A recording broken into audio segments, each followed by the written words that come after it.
Hi guys, welcome to our channel. எல்லோரும் எப்படி இருக்கீங்க? நல்லா இருக்கீங்கன்னு நம்புகிறேன். இன்றைக்கி நம்ம என்ன லஞ்ச் ரெசிபி பார்க்க போகிறோம் அப்படின்னா, நம்ம ஈஸியாக செய்யக்கூடிய ரசம் ரெசிபி தான் பார்க்க போகிறோம். இது செய்கிறதுக்கு ஈஸியாக இருக்கும், டேஸ்ட்டுமே ரொம்ப நல்லாயிருக்கும். ஃபஸ்ட்டு இந்த ரசம் செய்கிறதுக்கு தேவையான அளவுக்கு புளி எடுத்து சுடு தண்ணி இல்லைனா பச்சை தண்ணியில் வந்துட்டு நீங்கள் ஒரு 1/2 hour நல்லா ஊற வச்சுருங்க. ஊற வச்சுட்டு அதை நல்லா கரைச்சி இந்த புளியோட எக்ஸ்ட்ராக்ட் வந்து தனியாக எடுத்து வச்சுக்கோங்க. உங்களுக்கு புளிப்பு எந்த அளவுக்கு தேவையோ அந்த அளவுக்கு தண்ணி மிக்ஸ் பண்ணி தனியாக எடுத்து வச்சுக்கோங்க. அடுத்து ஒரு மிக்ஸி ஜார் எடுத்துக்கோங்க.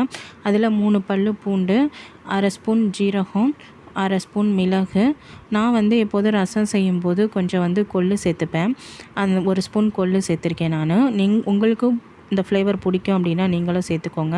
அது கூடவே 2 வரமிளகாய், கொஞ்சமாக கருவேப்பிலை சேர்த்துக்கோங்க. அதுக்கப்புறமேட்டு மல்லி இலை வந்து தண்டோடு சேர்த்துக்கோங்க. இது கொஞ்சமாக சேர்த்துக்கோங்க. நம்ம ரசம் வச்சு முடித்ததுக்கப்புறமேட்டு இந்த தண்டை இல்லாமல் வெறும் மல்லி இலை மட்டும் வந்துட்டு தூவி இறக்கிடலாம்.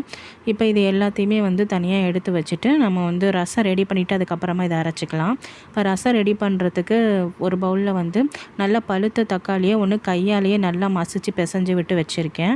அதில் வந்து ஒரு 1/2 ஸ்பூன் அளவுக்கு மஞ்சத்தூள் சேர்த்துக்கிறேன். இதில் நாங்கள் வந்து இது வீட்டில் அரைச்ச மஞ்சத்தூள், அதனால் இதில் வந்து அவ்வளோக்கா கலர் வராது. அதனால் நான் 1/2 ஸ்பூன் சேர்த்துருக்கேன். நீங்கள் வந்து உங்களுக்கு அதிகமாக கலர் வரும் அப்படின்னா நீங்கள் வந்து கொஞ்சமாக சேர்த்துக்கோங்க. ஒரு 1/4 ஸ்பூன் சேர்த்துக்கோங்க போதும்.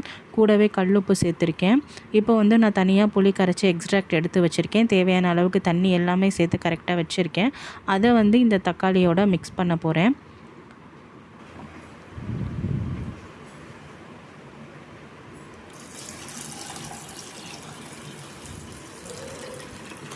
நல்லா வந்து மிக்ஸ் பண்ணிக்கோங்க. இந்த மாதிரி வந்துட்டு தக்காளியோடு சேர்த்து அப்புறம் ஒரு கரண்டி வச்சு நல்லா உப்பு கரையிற அளவுக்கு வந்துட்டு நல்லா வந்து கலக்கி விட்டுக்கோங்க.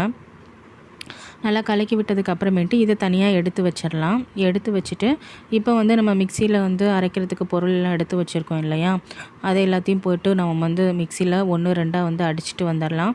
2 3 பல்ஸு கொடுங்க. பல்ஸு கொடுத்துட்டு அதுக்கப்புறமேட்டு ஒரே ஒரு தடவை மட்டும் வந்து சுற்ற விடுங்க. சுற்ற விட்டு எடுத்துட்டிங்க அப்படின்னா வந்துட்டு நம்மளுக்கு ரெடி ஆகிடும். அவ்வளோதான். இந்த மாதிரி கொரப்பாக அரைச்சி எடுத்துக்கோங்க. இதை வந்து தனியாக வந்து ஒரு பிளேட்டுக்கு மாற்றி வச்சுட்டு அதுக்கப்புறமேட்டு நம்ம வந்து ரசம் வைக்க அடுப்பில் வந்து ஒரு பாத்திரம் வச்சுக்கலாம். மோஸ்ட்லி வந்து சில்வர் பாத்திரம் இருந்தால் யூஸ் பண்ணுங்கள் அலுமினியத்தை விட. அலுமினியம் யூஸ் பண்ணிங்க அப்படின்னா அது வந்து ரசம் கொதிக்கக்குள்ளே நுர பொங்கி வரும்போதே வந்துட்டு நம்ம அடுப்பை ஆஃப் பண்ணிவிட்டு இறக்கிட்டு அதை வேறு ஒரு பாத்திரத்துக்கு மாற்றி வச்சுக்கோங்க. நான் இன்றைக்கி சில்வர் பாத்திரம் தான் எடுத்திருக்கேன். இதில் வந்து தேவையான அளவுக்கு எண்ணெய் சேர்த்துக்கோங்க.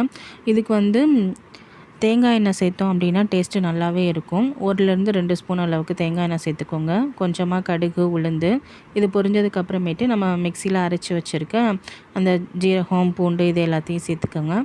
சேர்த்துட்டு இதோட பச்சை வாசனை போகிற அளவுக்கு வதக்கிக்கோங்க. ரொம்ப அதுக்குன்னு வதக்க தேவையில்லை. ஒரு நிமிஷம் வதக்குனா போதும்.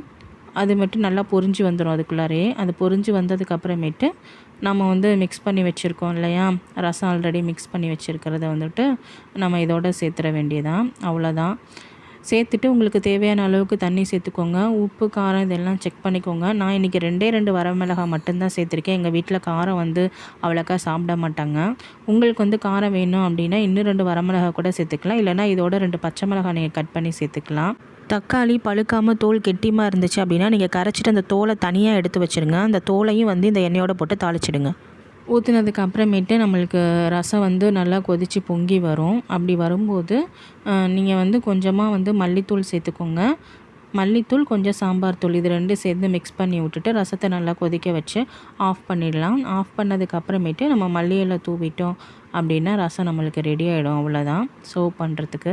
உங்கள்கிட்ட உரல் இருந்துச்சு அப்படின்னா நீங்கள் மிக்சியில் போட்டு அடிக்காமல் எல்லாமே வந்து உரல்லே 1 2 தட்டி எடுத்துக்கோங்க. அதே மாதிரி பூண்டையும் தோல் உரிக்கணும்னு அவசியம் இல்லை. சின்ன சின்ன பூண்டாக இருந்துச்சு அப்படின்னா நம்ம தோல் கூட உரிக்க தேவையில்லை. அப்படியே 1 2 தட்டி போட்டுடலாம். அப்படி போடும்போது ரசம் இன்னுமே நல்லாயிருக்கும். நான் பெரிய பல்லு பூண்டு இருக்கிறதுனால நான் என்ன பண்ணேன் அப்படின்னா நான் வந்து அதை தோல் உரிச்சிட்டு அதுக்கப்புறமேட்டு சேர்த்தேன். நீங்கள் அப்படியே கூட சேர்த்துக்கோங்க, நல்லாயிருக்கும். நம்ம பூண்டு, ஜீரகம் இது தாளிக்கும் போதே கொஞ்சம் மல்லித்தூள், கொஞ்சம் சாம்பார் தூள் போட்டுட்டோம் அப்படின்னா அதோடய ஃப்ளேவர் இன்னுமே ரொம்ப நல்லாயிருக்கும். நீங்கள் செஞ்சு பார்த்துட்டு எப்படி வந்துச்சு அப்படின்னு சொல்லிட்டு கமெண்ட்டில் என்னோட ஷேர் பண்ணிக்கோங்க. மறக்காமல் நம்ம சேனலை சப்ஸ்கிரைப் பண்ணி வச்சுக்கோங்க. இந்த வீடியோக்கு ஒரு லைக் கொடுங்க. தேங்க்யூ.